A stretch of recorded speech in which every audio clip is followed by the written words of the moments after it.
Okay, great. Hi, everyone.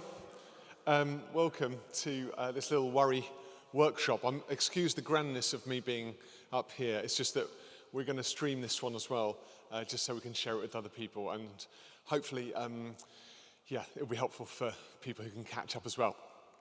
We've just got sort of 40 minutes, 45 minutes. I'm going to bring a bit of content, hopefully kind of personalised to you, but we're quite a small group, and I want you to feel very free to kind of say, oh, could I just stop you there, or can I just ask a question? So just interact. I'm not at all thrown off by questions. In fact, I really want to welcome questions if there's anything you want clarification on. So we'll get started, and we'll start. And I say I'm going to be talking from a mixed CBT, coaching, and Christian perspective. And so hopefully there's a little faith element to this.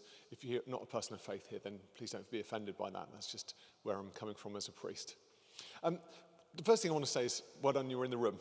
You're in the right place. If you're struggling with anxiety or worry, or if you're wanting to support someone, then information is really powerful, helps to unlock your experience. And the first thing I would always say to people who struggle with worry and anxiety is, firstly, don't feel any condemnation or guilt. You know, in reality, anxiety is the most frequently diagnosed mental health condition in the UK by quite a stretch, and everyone has a worry challenge at some time or other in their lives. Anyone who says they're not worried actually is would have more psychological concern for someone who doesn't experience anxiety at all than we would about someone who experiences a little bit too much anxiety. Anxiety is has a protective function, and unlike depression, which is an illness, anxiety is a functional and what we call an adaptive aspect of the human psyche. So you need it to survive. And therefore, this isn't about eradicating worry and anxiety from your life. It's about finding the right levels of worry and anxiety in your life. And hopefully that will give you a little bit of comfort, especially if you're someone who's kind of condemned yourself because of anxiety moving forward. I want to just share a little bit of a biblical view. There's a few slides here, because a common feature, particularly for Christians who struggle with worry, overstating some of these verses. For example, don't worry about your life, about what you'll eat or drink, or about your body, what you'll wear. Actually, this was the lectionary reading this morning for the 8. Don't worry about tomorrow. Don't be anxious about anything. That's a Pauline one. Don't let your hearts be troubled, and do not be afraid. So I've bolded up, if you like, the titling there, because most people of faith hear condemnation around their worry experience. So what they would think was, I feel bad because I'm worried. Now what I'd say is actually, unfortunately, there's been sort of a binary consideration between worry and trust. So Christians have often taught, if you're not worried, then you're trusting. But if you are worried, you're not trusting. And I want to undo that binary consideration for a moment and say, in fact, people who are worried have the opportunity to trust, but people who don't perceive threat have no need to trust. And so actually, in the same way that faith only exists in the context of doubt, trust only exists in the context of anxiety. So if you think about it in real terms, it's impossible to make it a binary consideration if one is dependent on the other. And some of the most courageous people I've met in my life have been people who've been struggling with anxiety problems. See, when we watch adventuring programs like Bear Grylls climbing up mountains, we think, wow, that's really brave. But because of the way Bear is wired, climbing up mountains doesn't actually provoke a huge amount of anxiety for him. Whereas some of the people I've met, particularly people with agoraphobia, who are terrified about going to the supermarket, making the decision to go to the supermarket for them is akin to climbing up a mountain for Bear. And so actually, this is not about qualifying a measure of courageousness or even a measure of trust. It's about acknowledging that we're all wired slightly differently. Now, there's a genetic element to anxiety, and if you're in the room and you struggle with worry and anxiety, the likelihood is that actually you'll have a parent or a grandparent who also struggled with anxiety and worry. I can remember growing up in my family, my grandmother taking to her bed, for several days at a time. And as a child, it's hard to understand what that meant. But normally what it meant was actually that grandmother was anxious and that she sort of closed in on the world, and then she went off grid, and then she would reappear. Now, only when I started struggling with anxiety more acutely in my young adult life did I suddenly then realize there was a correlation between my grandmother's experience of anxiety, my mother's experience of anxiety, and my experience of anxiety.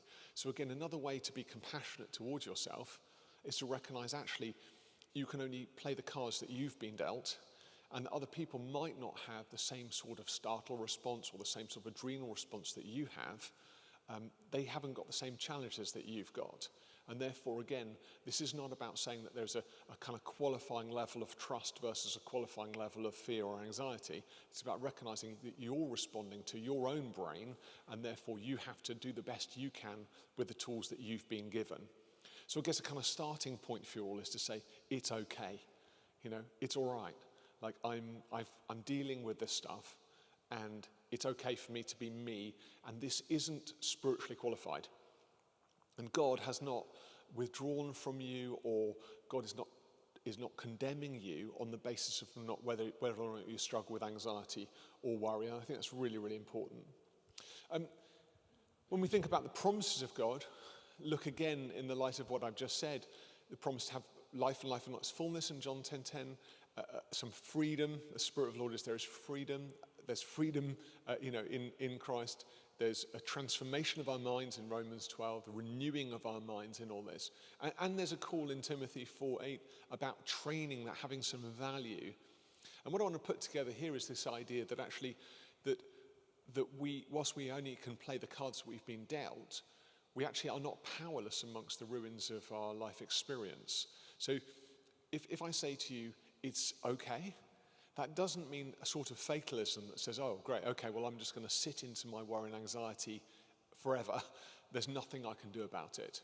Actually, we have some level of mastery and opportunity over our anxiety experience. And that 1 Timothy 4:8 verse, training the body has some value, is really, really important because, again, I want to make sure that you understand that this is not just a spiritual exercise. So some Christians particularly will sort of pray the fear away. In every setting, they talk about binding fear or casting out fear or, cutting down worry, spiritually. And I say that language is quite unhelpful for people who struggle with emotional health challenges, particularly around anxiety and worry, because it makes something which is a psychological phenomenon of your own body and mind, something which is external to yourself that you need to then break and chop. And actually that wouldn't be helpful. It'd be like looking at your knee and going, I don't like my knee, right, I'm going to pray it away, I'm going to chop it off, I'm going to bash it with a stick. It would hurt and it would be unhelpful, and ultimately you would limp even more. So this is about saying that there's an opportunity to train, to work with the tools you've got, to deal with worry more effectively, and the call is not just to sit into the problem, but equally the problem is not outside of yourself, and it's certainly not a spiritual force that you need to deal with on that level. Let's think about meerkats for a minute. I like meerkats.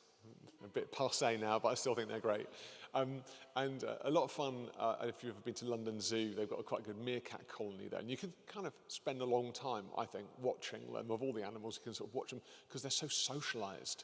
One thing about meerkats, you sort of really get this idea of them being a community. And they're doing all this stuff very, very symbiotically. They're all in action together. And because they're so characterful, you really get this idea of what role they're playing. And so if you look at the meerkats, you've got those productive meerkats who are kind of scrabbling around for grubs in the ground, trying to find some food, or playing games with little balls or things at London Zoo. And then you've got the recovery meerkats. They're really funny. They're the ones that sort of stretch out in the sun, just lying there, just warming themselves, and or fast asleep down in the burrow. And then in every meerkat colony, you have these, what they're called sentinels, and they often stand up on their legs. They're the ones that you see on the nature programs. And the colony might be quite big. It might be 30 or 40 meerkats, but there'll only be 2 sentinels. And the sentinel's responsibility is to basically look around and perceive threats in the environment. And everyone else who's in the recovery or productivity phase can do what they're doing so long as the sentinels are in play. Now, as soon as the sentinel squeaks, all of the meerkats will descend down into the colony, into the burrow, for protective sake. So it doesn't matter whether you're that meerkat who's fast asleep. When the sentinel squeaks, everything happens. And our bodies are designed in exactly the same way. There are 3 life systems: productivity, recovery, and security. And your security system has preeminence over your productivity and your recovery systems. And if it didn't, we wouldn't last very long. So your security system is always online looking out for threats that you need to pay attention to. The trouble is, for people who struggle with problem worry or anxiety, that the volume, if you like, has been turned up a little high. So they're always on guard and a lot more jumpy than would be normal. And the result is that actually it interferes with sleep. So if the sentinel kept squeaking, it would interfere with the meerkat's productivity and it would interfere with the meerkat's sleep. And so when we begin to move into more difficult territory where anxiety and worry are concerned, you begin to see the impact on sleep and nutrition and rest and recovery, because actually the limbic system is so wired. We often, again, make the mistake of separating anxiety and worry as if they're two different sorts of process. Worry is the cognitive aspect of the adrenal system. So worry is the articulation of threat, whereas the adrenal system is, if you like, a lot of hormones that move through our body at high speed and change our physiology to respond to the threats that we see.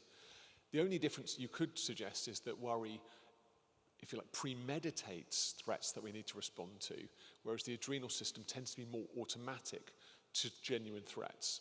So if I was worried about a bear breaking into the church, that would be a worry. But if a bear did break into the church, my adrenal system would respond automatically. So the two things are very strongly linked, but worry, if you like, can be a premeditated cognition of the adrenal process. Let's talk about what doesn't work when it comes to managing worries, because who here's tried some strategies? Yeah, everyone. You will have all have tried strategies to try and get through worry. The first one is just not worrying. It's so annoying, isn't it? If you're a worrier, someone says to you, well, just don't worry about it. You're going, don't you think I might have tried that one? I've had a go at that once before. Of course, just not worrying would be the best remedy, but that would be an oxymoron, since it would mean you're not worrying. It would be the end of the process, because actually it's not a worry if you don't worry about it. This thing doesn't exist unless you actually articulate it. Secondly, is if you like, the greatest trap that we face. It's not. We all know that just not worrying doesn't work for us. But the biggest trap that we face is answering every worry. And Anna Freud, who's Sigmund Freud's daughter, who's, I think, was definitely superlative above her father, brilliant mind, and looked at the whole idea of reaction formation, identifies that the problems that we face are often problems of reaction rather than response. So what Freud was arguing was that what we do with the reaction we have to the things that we find psychologically uncomfortable can be more life-limiting than the things that we're actually facing in themselves. And that's true for so many different aspects of mental health. So if you're struggling with psychosis, for example, the drive to self-medicate through the use of illicit drugs is very, very strong. Yet the negative impact of the illicit drugs will be far greater than the psychosis. That's sort of maybe an extreme example, but where we talk about worry and anxiety, the trap of answering every worry keeps the worry process alive and also makes the worries themselves far more meaningful and more impactful than they actually need to be. We'll talk more about that in a minute. And the third, and maybe more complex one, is what we call thought suppression. So the three evils in psychology are repression, suppression, and denial. And what they are all active states in which we try and push down thoughts that intrude in the mind. And that pushing down can be relieving. And you will all have said, I'm just not going to think about that right now. Or I just don't want to think about that, and try to distract yourself with something else. The trouble is, when we suppress thoughts, they actually come back more strongly. It's a reflexive response. So they're like a spring. If you push a thought down, you can think, oh, I've dealt with that. As soon as you take your hand off, you energize the thought and it comes back more powerfully. So that's also a trap, although it's not such a common trap to the answering every worry trap, again, which we'll talk about right now. Now, I've laid out a bit of landscape there. Who's now feeling a little bit depressed? Yeah, okay. Right. So what do I do? What do I actually do with the problem of worry? How can I actually begin to change my experience of worry? Well, so the first thing we've done is we've said, this is not a spiritual problem. It's not a condemnation issue. And that's really important for you, because then you can go, okay, I'm not going to try and pray the worry away. We're going to look at that in a different... That's not to say God's not efficacious and will do work with the things we're bringing to him. It's about saying that isn't the process I'm going to use to recover. then we're saying, actually, I'm not going to answer every worry or suppress every worry or even just try not to worry. I'm going to find a new way of working. Psychologists always say if you can change something, something changes. In our organization, Mind and Soul Foundation, that's what we work on, that principle all the time. There's another idea about the push principle, where if you're pushing on a door and it doesn't open, find another door that does. And sometimes you can unlock the door that you're pushing against from the other side. If you can change your reactions and responses to worry, something powerful will happen in your life. I can't tell you exactly what that will be, but if you can change these habits of a lifetime, something will change in your experience, and that's very exciting. So let's think about how we can change something. Well, it's the most simple thing in the world we're going to change. We're going to start by labeling our worries. Now, when I talk about worry, or when people talk about worries, they normally generalize hugely. So they say, I'm worried about this, or I'm worried about that, or I'm worried about this, or I'm worried about that. So we categorize universally as if all worries are the same. But we would say, actually, there are two very distinct sorts of worries. There's what we call solvable worries. Now, solvable worries are worries that you have to address. So imagine, because of COVID, you were told that your job was going to be made redundant. Now, it would be entirely natural and healthy to begin to worry about that particular circumstance. But what might your worry drive you towards? Let's have some examples. If you're worried about losing your job, what might you do? Give me some examples. Oh, well, that's a negative one. Let's not start drinking straight away. Let's think about some positive things we might do that proactively support. Sorry. Go on LinkedIn, right? Look for new contacts. What else might you do? Update your CV. Excellent idea. Yeah, any others? Job hunt, begin job hunting. Okay, there's some beginning examples of what you might proactively do in a circumstance where you knew there was a threat advancing on your circumstances. Now, solvable worries need to be attended to, because if you were giving advice to the person who was going to lose their job, and they said, you know what, I'm losing my job next month. I've got quite a big mortgage. I have to repay about £400 a month, but I'm not worried. I'm going to start drinking. I'm just going to chill out and just see what happens. Would you think that would be a good way of them working? Right, you're all thinking, no, that would be a terrible way of working, because in a month's time, you're not going to be able to pay your mortgage, and then you might be in trouble, you might lose your house, and all other sorts of difficult things might happen. So you yourself would advise this person to take steps to resolve the problem. I would say that 5% of all the things you worry about are solvable worries. They're things that you can address. But 95% of the things that steal your time and peace are not solvable worries. And me and Rob were at a conference in Bath. I remember we had about 1,000 people in an auditorium, and we did a little experiment. And we said to everyone, stand up if more than 50 of the things you've worried about in the last 12 months have happened. No one stood up. And stand up if 25 of the things that you've worried about in the past year have happened. No one stood up. 20, I think we had about 4 people stand up. 5, we had about 50 people stand up.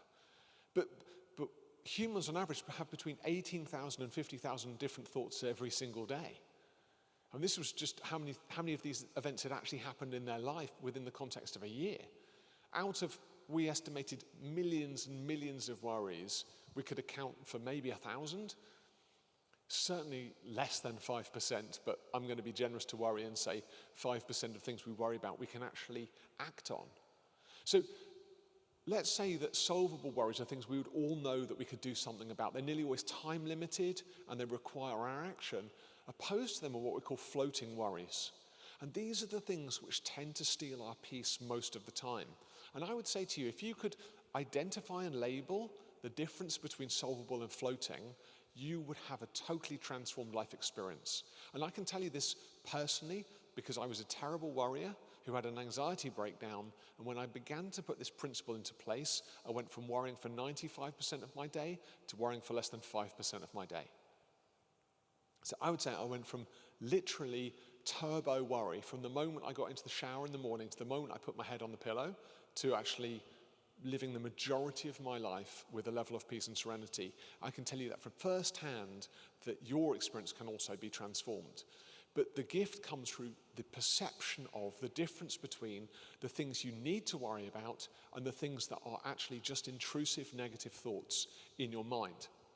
They're what we call ants or gnats, automatic negative thoughts or negative automatic thoughts. If you happen to like ants and you want something to be horrible about gnats instead. As I said already, the mind produces an incredible array of thoughts, and psychologists differ in their estimation, but let's say the lowest estimation is 18,000 independent thoughts every day. Of that 18,000, only a tiny percentage are actually useful for life and living.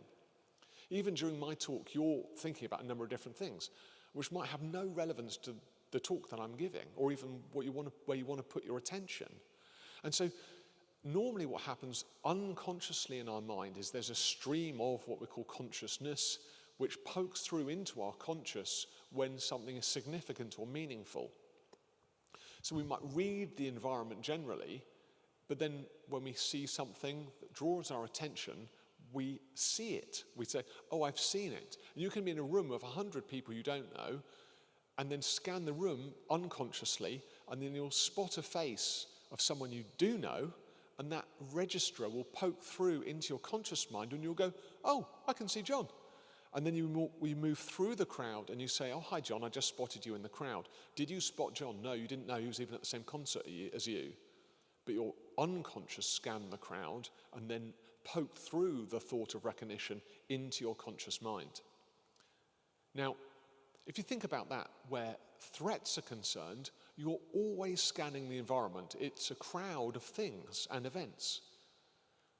Most people don't perceive threat like you perceive it, but the automatic negative thoughts in your experience poke through into your consciousness very, very powerfully and very immediately, and they begin to arrest you and then initiate your limbic response. So you then get adrenalized, you start feeling shaky, you maybe feel like uptight, you get cold hands and feet. Depending on how adrenalized you become, your physiological system changes in response to this perceived threat. So, automatic negative thoughts come in, and these are predominantly the floating worries that you're trying to deal with or not deal with. But labeling has so much power because suddenly, rather than being in process, you're observing process. So what we would argue as an organization is that what's important about worry? Is it the worries or is it the process of worrying? Most people are so lost in the worries themselves that they can't objectify their own nature as a processor. If something happens on my computer screen, like I'm writing a talk and I make a typo, I don't get lost in the typo. I just go on to autocorrect and I make it right. So I know that there's a process to deal with it, because actually the process of writing is what I'm really interested in. But where worry is concerned, it's like we get lost in the word rather than in the program. And I want to encourage you to think about your programming rather than think about your worries themselves. And say, actually, I've got a disposition which is more anxious than some other people's. And my processing of threats is overestimating them rather than underestimating them. There was a guy who used to live on our street in Harrow. He had a really dodgy old Audi A4, but he was really proud of it, which was a real shame because he decided to fit a really expensive alarm. And I remember we lived just around the corner from Moti and Brian here, and this man, and I would literally break into a cold sweat on the way home if I saw that he parked his car in front of our house. It was like a sort of a two-lane street with parking on either side. And I would see this car and I'd be like, oh no, because we had two small children. And if a squirrel let off gas near the back tire, it would go off. If a leaf fluttered down from the tree, and touched the side of the wing mirror, it would go off. And it would go off at 2 a.m., 3 a.m., 5 a.m., 7 a.m. And it would be like, oh my goodness, I can't believe that guy is just this terrible car that no one will steal anyway, and it's got this ridiculous alarm fitted to it. Like, how are we going to deal with this? The thing was, for this guy, if he heard his alarm, would he jump out of his house and run down the street because he thought someone was trying to steal it? Or was he able to actually go, oh, my car alarm's going off again, poor neighbours? because he realized that the actual alarm was faulty, not that the alarm was actually indicating real threat. Now that's a really, really powerful distinction for us all, because we can say, you know what, my alarm's going off again. Is it something I need to attend to? Is there someone breaking into my house? Or is it that my alarm is oversensitive? And that's what we call making new appraisals, which is a key CBT technique. When we can appraise ourselves and go, oh, that's really interesting, or that's really curious, or that's common for me, immediately, rather than the autonomic nervous system, which controls our limbic system, kind of going into turbo, it goes the opposite way. It goes, oh, that's really interesting. Here I am again, facing a proliferation of automatic negative thoughts that are stealing my peace. It's confusing, though, because you have what we call presumed validity. And this is why we have to work extra hard when dealing with worries, because you are biologically dispositioned to believe that your worries are real. If you didn't, you would die very quickly. So again, go back to the bear running in the room. If the bear ran in the room, you would automatically get out of your seat and start running for this door. And you'd probably be feeding other Christians to the bear, hoping it would eat them first, before you got out of the room.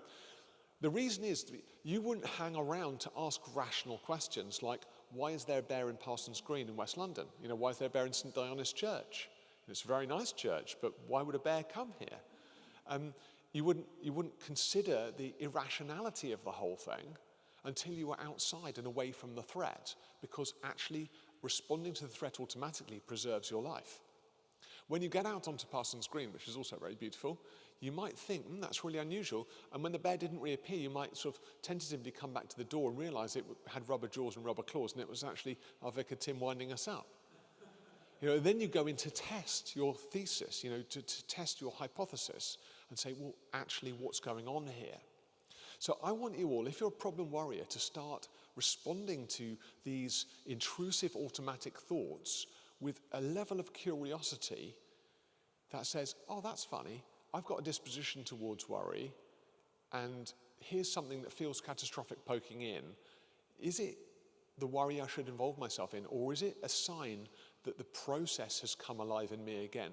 Now remember, being exhausted and overstressed in other areas of your life stimulates your autonomic nervous system artificially, as in artificially to the threats that you might be experiencing. And therefore you're more likely to find automatic negative thoughts come through at times when you are personally depleted. So be cautious if you feel absolutely exhausted when you suddenly start worrying about something completely outlandish. You will almost always find that when you're starting to struggle with problem worry, it's because you're already highly stressed. And people say, I feel like everything is going wrong in my life. I've got this horrible cold, and then I started worrying that I've got a brain tumor, and then I'm really worried about my mum and dad's health, and I'm really struggling, to imagine that I might lose my job. And you're saying, okay, well, let's talk about this. What have you got? I've got a cold. Well, we've listed out 9 or 10 other things that say your life is all falling apart. But when we actually press into them, they are all floating worries. Why have they come in now? Well, you've said you've got a cold, you're obviously depleted, and you're quite stressed. You are the perfect landscape for an explosion of worry. And then rather than saying everything comes in threes, you're saying, no, normally things come in ones, but the one leads to the other two because my perception of my experience is transformed by that stimulation. So rather than saying, oh, everything happens in threes, what we're actually saying is when something happens, we start looking for other evidence that my life is falling apart. And that's co-typical for worriers. We suddenly start listing everything else out. Have you ever thought as a worrier, wow, I really can't believe I was stressed about this, and now this other thing has happened. I can't cope. And you're like, where did that other thing come from if it wasn't the fact that actually it didn't really come from anywhere other than within me? It's very, very unusual for catastrophic things to really co-happen in a way which stimulates the worry process. They're nearly always automatic if they're real. They're like adrenalized if they're real, but when they're perceived, they become a runaway train of their own making. Now, I don't want any of you to then become self-critical and go, oh, this is all my fault, this is all my doing. That's not what I'm saying. What I'm saying is I'm asking you to have a level of objectivity to your circumstance to say, that's really interesting. Now, how can you really make that real? Well, You can make that real by really knowing your thoughts, and we're going to talk about that in just a moment. What I want you to think about is this perspective change. This is what I would describe it as. I need to resolve this worry versus it's typical for me to experience this type of ant. So different, isn't it? That urgency. Who feels that urgency here when you start worrying about something? On to Dr. Google. I've done that. You know, it's like 2 o'clock in the morning. You've woken up with a mild headache and you're feeling slightly off. Then you go to Dr. Google, mild headache, feeling slightly achy, and then it comes up with 72 different diseases, including the bubonic plague, which left this country sort of 200 years ago. And then you go into a massive spin of terrible anxiety. And then you fall back to sleep again after having spent an hour worrying about what might be wrong with you, and then you need to wake up in the morning feeling totally fine and realizing you were just slightly dehydrated. And then you're thinking, how did that happen? Because I was automatically in the worry versus saying, okay, I've not got the bubonic plague, I'm going back to sleep, I'm just a bit dehydrated. If you want to learn to worry well, as in there is a good sort of worry well, it's about coaching yourself to identify what's really going on in the big schema of your experience rather than being straight into the automatic straight away. And I've supported people who are in their 60s and 70s with this problem, who spent a long time, a lifetime doing the same thing. They would always say, well, I know worry doesn't work because I've been doing it for 60 years. They can still change. You know, you can always change. Yeah, please, Joe. Maybe I'm sort of thinking of someone that's like talking to in the moment. But if you think that there is in the church, so all your physiological stuff is happening, but obviously you don't have conscious control over that. Someone saying, what do you think is the likelihood of a bear being Sure. in that moment? I tend to have my ears a bit off, but totally understandably. So how are you saying that you should do this processing after the event and then so that helps the next time? Thanks, Joe. So I'm imagining in the moment. Absolutely. Just clarify for those of you online who didn't hear that. So Joe's asking, when you're adrenalized, can you initiate this appraisal experience? Because actually you're biologically dispositioned to follow through the adrenal process, and actually your rational brain isn't being activated at that moment. And she'll be absolutely right. When you're adrenalized, it's very, very hard to bring the rational perspective or the appraised perspective to bear. I would say, for Joe's describing that on behalf of another person, so talking someone else down, I'm talking about you talking yourselves down. So, if someone came to me when I was highly adrenalized and started trying to help me to rationalize my experience, I would really be angry and tell them to get lost. But if I'm in the adrenal process myself, I can put on my own brakes, and that's what's different. So the adrenal process is not a train, if you like, that leaves the station and has to keep going until it loses momentum. It actually is a process that you can shortcut.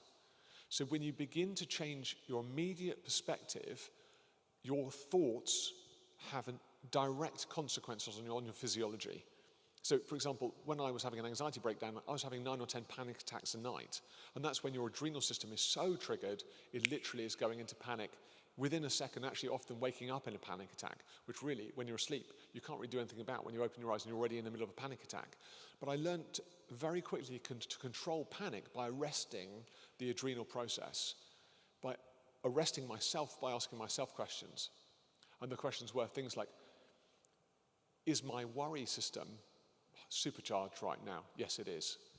So what worries are coming to my mind? This, this, and this. They're all evidence of this engine. They are evidence of external threats.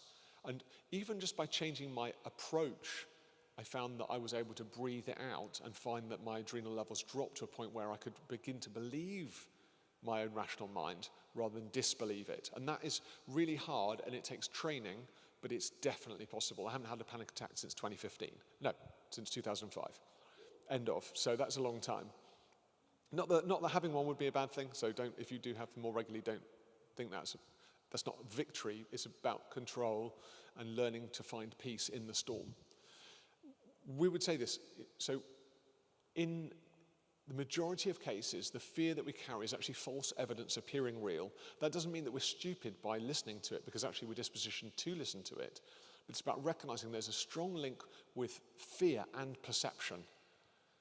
So if you take Bear's mountain experience again, his low levels of fear are to do with his self-perception in that setting. I would be absolutely terrified at the top of a mountain. But I have a different perception of fear relating to the mountain than a mountaineer has relating to that same mountain. I'm not sure if you've watched that amazing free climber. What's his name again? Tim? There's an incredible free climber. It was on one of the Netflix channels. This guy who climbed El Capitan with a big American face without any ropes. And it took him several days, or not even weeks. But he climbed it without any ropes. And on one level I'm thinking, wow, that's incredibly brave. On another level I'm thinking, wow, that guy's really got a problem with his adrenal system. As in he hasn't got one. But what I want you all to know is that we're dealing with our own capacities here, but recognizing that for us, the majority of circumstance we're in, our perception of threat is overestimated, not underestimated. And humans all have a negative to the bias. Again, as a sort of side point, it makes sense to overestimate threat rather than underestimate it, because if you underestimate threat, you're at risk. But if you overestimate threat, you're never really at risk. But you're not at risk of the threat, but you're always at risk of self-limitation, which is another sort of problem. So worry can make you feel like you're doing something important or even being caring. So when we think about undoing the process here, worry for many of us becomes an automatic safety net to any threat. But if you think about worry, can worry actually affect, actually think about worry for a minute. Can worry in any way affect the circumstance? So if I look, I think I'm worrying Tim's chair is a weak chair. So I'm here. Obviously I'm telling you what I'm thinking, not what I'm saying, and I'm looking at Tim sitting on the chair. Now, by worrying about it, I actually am not strengthening the legs of that chair. I'm not moulding the metal or adding supports. If the chair breaks, it breaks. But my process doesn't add anything at all. So the worry process itself is a futile process. Only solvable action can actually transform our circumstance and experience. And that's why, again, recognizing our relationship to worry as something that makes us feel better but not actually be better is really, really important. I was at a conference once, and a lady came up to me and said, "Oh, but Will, I really worry about my kids." And I said, "I'm really sorry to hear that." She said, I know, they're having such a tough time at the moment. That wasn't really where I wanted the conversation to go. And I was like, "Oh, I'm sorry about that." She said, "Yes, Tommy's having such a terrible time at work. I think he might lose his job. And Susie, she's got awful challenges at the moment health-wise, and something else about her younger son." And I said, "Oh, well, how old are they?" "Oh, Tommy, he's 45, and Susie, she's 37, and he's a top city lawyer, but it's very tough out there at the moment." I was thinking, okay, her kids, if they could have been in the room, they would have said, "I'm really worried about Mum. She's worrying about us all the time." But what she was saying was, "I worry because I care." What she thought was worry was an expression of caring, but actually the kids just wanted to live her life and find freedom and actually enjoy the moment. Like, what would someone who loved you would say to you if they could get in your head? Would they think that your processing was beneficial to others or even caring, or would they say that, "Oh, I just really want you just to enjoy a moment of freedom and peace"? And you've got to level, you've got to challenge the process with the aggression of a friend who's got a friend in need. Yeah? And I think self-compassion is a kind of key outworking of the worry process. When you start to say to yourself and depict yourself as the child that God loves, and you hear what's going on in your own head, and then you can hear what God would say to that child, you always want to speak to that child and go, "Child, don't you know you've been created for peace? Like, this isn't how we're supposed to spend our mind. Like, let's do this differently." You want to bring the challenge because actually you're created for something different. Part of recovery is about tolerating risk over loving certainty. And we do a lot of work around this in our organization. Effectively, you could argue that humans have been successful in the world at large by loving security too much. But this has got supercharged in a digital world where I can tell you the temperature of the North Pole right now. We've begun to believe that we can be more in control of our circumstance than we can be. And so I recommend a sort of flooding technique where you literally are saying, "Yeah, that might happen, and I'm going to laugh in the face of that." You know, I used to have a whole thing about sort of health anxiety. They'd be like, oh my goodness, I think I've got this. Yeah, I'm going to really enjoy my final day on earth. It got to that point of super accepting the reality that my worry would drive into a process which would steal my time. A couple of months ago, I had an experience at home, just accidental exposure to a small amount of asbestos. And it was the first time something had happened at home, which I could feel immediately that kind of, oh my goodness, you know, like straight away I'm going to die, you know. And I could feel the wheels of a machine which I thought I'd broken, like begin to turn. You know, I spoke to my sister who's like a top radiologist. She's like, yeah, you'll be okay. And I was like, are you sure? She said, like, I've worked on a clinic for that stuff. She said, you have to work in a mine for like 10 years to like, but I was like, but it was like, you know, she was like, you're going to be okay. But I could feel like the energy of the worry wheels begin to spin. And actually, I realized that if I started researching asbestos poisoning, that I was going to find all sorts of news that's going to make me feel pretty terminal. So I just said, yeah, I'm probably going to die, but right now, I'm just going to live. Like right now, I'm going to choose life. I'm going to choose freedom. I'm going to choose the time. And I'm not going to let the worry wheels begin to spin again. I'm going to love the risk that I'm experiencing right now. I'm aware we've just got a little bit of time left, but here's some overvalued ideas. Our worries feel urgent or significant. Our ideas about ourselves and about safety become unrealistic. We have a black or white thinking style. I'm either safe or I'm unsafe. And we have this desire to remain completely in control.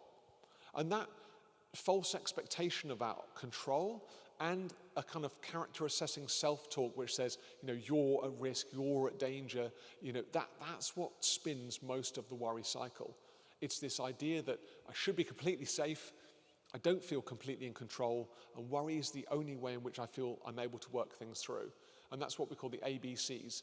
The actions or the event that propagates like the exposure to asbestos, the I beliefs, I'm at risk, I'm in danger, and the consequences, I'm now worrying intensively. That's what keeps the worry cycle alive. We have to change the I beliefs if we're going to see a change in the consequence. Here are the final steps. How can I make steps out of this worry experience from what I've told you today? The first one is to really know your worries. You've got to start by really accounting for the worries that you typically have. Everyone thinks their worries are random, but I would encourage you to keep a thought record chart for 1 month. Now, obviously you can do this privately on your phone and notes, or you can just use a piece of paper. What I'd want you to do is take 10 minutes every day to write down any of the major worries that you felt or thought throughout your day. Don't worry, writing your worries down doesn't make them more realistic or likely to happen. People often say, I don't want to write that down because, oh, that would be terrible. It's actually really helpful to write it down. Write down your thoughts, and then the next day, add. And the next day, add again. Now, I reckon by the time you've done 6 days, you'll find that 99% of the thoughts on the paper are the thoughts you'll keep on having. So what people find is they can then group their worries: health worries, finance worries, relationship worries, existential worries, faith worries, community worries. There'll be a sort of theme. And then you begin to realize, oh, over the course of time, I'm realizing a sort of menu card that's typical to me. Now, what happens then is when you experience another worry in the future, you can just account it on your menu card. Oh, I started doing this. Oh, I worried about that in 1997. Oh, amazing, that never happened. Probably never going to happen now either. Worries always feel new, but they very rarely are new. Like in Ecclesiastes, you can tell the sort of writer is worried about pretty much everything. And he's kind of saying, there's nothing new under the sun. There's nothing new to worry about. I've worried about it all before. Like, here I am dealing with the same thing again and again and again.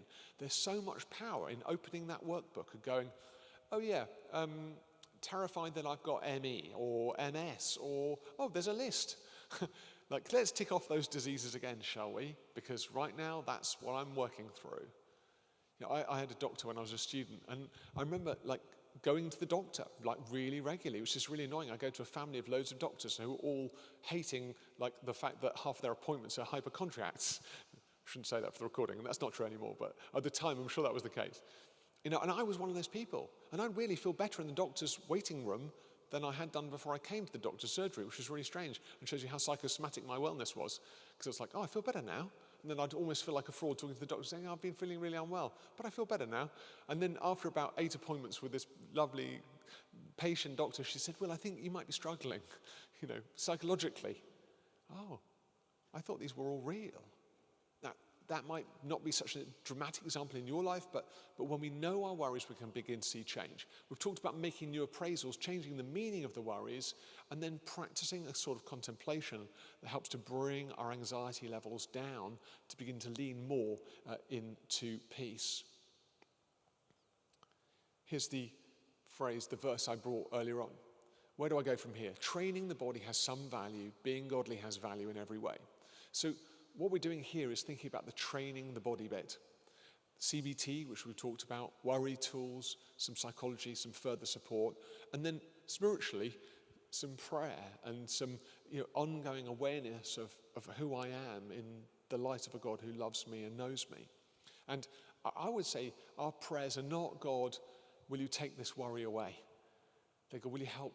Will you bring peace to the storm and calm the process within me that drives me to want control over trust? You see, the binary consideration here is not worry or trust. It's that trust is the underpinning landscape within which we can begin to deal with worry.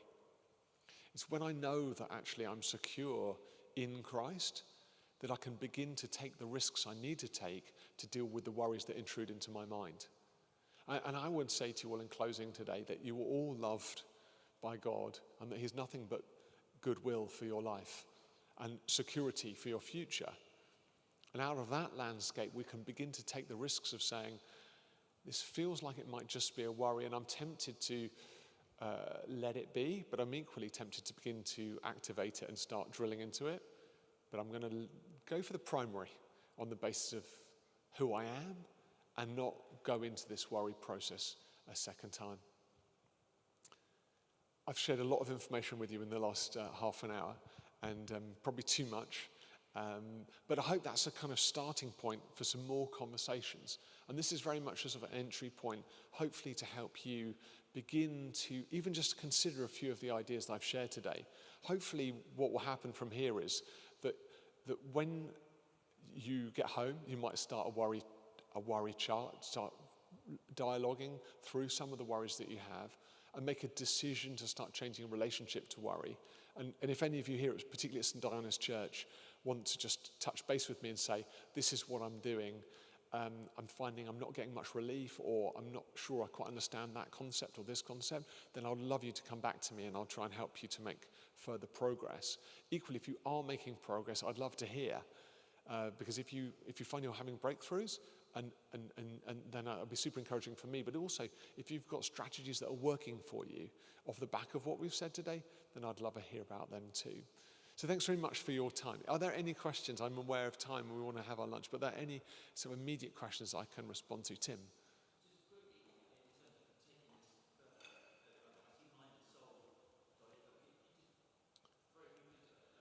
Yeah, sure. Yeah. With Dr. Rob Waller, who's a consultant psychiatrist and dear friend, we've wrote the Worry book, which is very accessible and contains many of the ideas that I've shared with you this morning. And we actually wrote this now in 2011, so it's quite old, and we've done sort of a significant amount more work. Actually, our website is mindandsoulfoundation.org now, but that link still works. So there's a huge amount of resources on there. And as I say, this is accessible for people who haven't got faith, but also particularly for Christians, there's an edge to this which helps to put the worry problem in the context of faith. But I really just want to encourage you that things can change. And I'm absolute testimony to things changing, because I could pin a lot of my anxiety issues on the London bombings in 2005, which was involved in the rescue response of that, but that would be dishonest, to pin it on that, because when I look back into my childhood, I can see the tendrils of worry, even from a very, very young age, and I realize the biological disposition I had towards worry, and how that worry kind of generated, and how I mismanaged worries with different sorts of strategies that didn't really give me any relief. And for those of you who are younger in the room, often it's in our sort of mid-20s that these things begin to bite and have more serious consequence for our lives and begin to be more inhibitive.